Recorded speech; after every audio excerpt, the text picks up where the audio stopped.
ஆண்டவரின் அன்பில் நிலைத்திருங்கள். இது இயேசு கிறிஸ்துவுக்குள் பிரியமான என் சகோதர சகோதரிகளை, இந்த நிமிட நற்செய்திக்கு இயேசுவின் நாமத்தில் நான் உங்களை அன்போடு அழைக்கிறேன். ஆண்டவரில் அன்பில் நிலைத்திருங்கள். ஒரு மனிதன்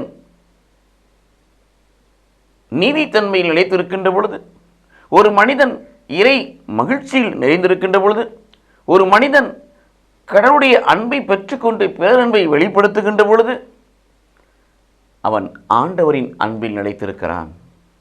எசேக்கியேல் 18:9 வாசிக்கிறோம், அவனுடைய கட்டளைகளையும் கற்பனைகளையும் நேயங்களையும் கடைபிடித்து அவருக்கு முன்பதாக உண்மையாக நடக்கிறவர்கள் நீதிமான்கள் என்று எழுதப்பட்டிருக்குது. இவர்கள் தான் ஆண்டவருடைய அன்பில் நிலைத்திருக்க முடியும். ஒரு மனிதன் நீதிமானாக இல்லாதபடி, புனிதனாக இல்லாதபடி, நேர்மையாளராக இல்லாதபடி, நேர்மையாளராக இல்லாதபடி ஆண்டவருடைய அன்பில் நிலைத்திருக்க முடியாது. ஏனென்றால் நான் ஆண்டவரை அன்பு செய்கிறேன் என்பதற்கு அடையாளமே கடவுளுடைய வார்த்தையை கேட்பதுதான்.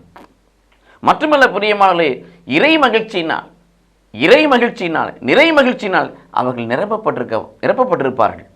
1 தெசலோனிக்கேயர் 5:16 வாசிப்பது போல எப்பொழுதும் மகிழ்ச்சியாக இருங்கள் என்று பவுலடியார் சொல்கிறார்களவா, அந்த வார்த்தைக்கு வடிவம் கொடுக்கக்கூடியவர்களாக இருப்பார்கள். இறையன்பை பெற்றுக்கொண்ட அவர்கள், மூன்றாவது இறையன்பை பெற்றுக்கொண்டவர்கள் அதை பிறர் அன்பாக செயல்களிலே, வார்த்தையில் மட்டுமல்ல வாழ்க்கையின் ஒவ்வொரு செயல்பாடுகளிலும் இறையன்பை பிறர் அன்பாக வெளிப்படுத்தக்கூடியவர்களாக இருப்பார்கள். ஆகவே இவர்கள் ஆண்டவரின் அன்பில் நிலைத்திருக்கிறபடினால் நீதிமொழி பழமொழி 10:12 வாசிக்கிறோம், அன்பு சகல பாவங்களையும் நிர்மூலமாக்கும். இவ்விடத்தில் கூடிக்கொண்டிருக்கிற அன்பு, இவருடைய இடத்தில் குடிகொண்டிருக்கிற ஆண்டவரின் அன்பு பிரியமானவர்களே பாவங்கள் நெருங்காதபடி அவர்களை பரிசுத்தமாய் வாழ வைக்கும்.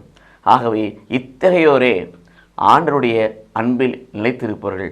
நாமும் ஆண்டவருடைய அன்பில் நிலைத்திருந்து அவருடைய ஆசீர்வாதத்தை பெற்றுக்கொண்டு இந்த பூமியிலே ஆன்மா வாழ்ந்திருப்பது போல எல்லா வகையிலும் வாழ்ந்து சுகமாக இருப்போம். கடவுள் நம்மை ஆசீர்வதிப்பாராக. ஆமென்.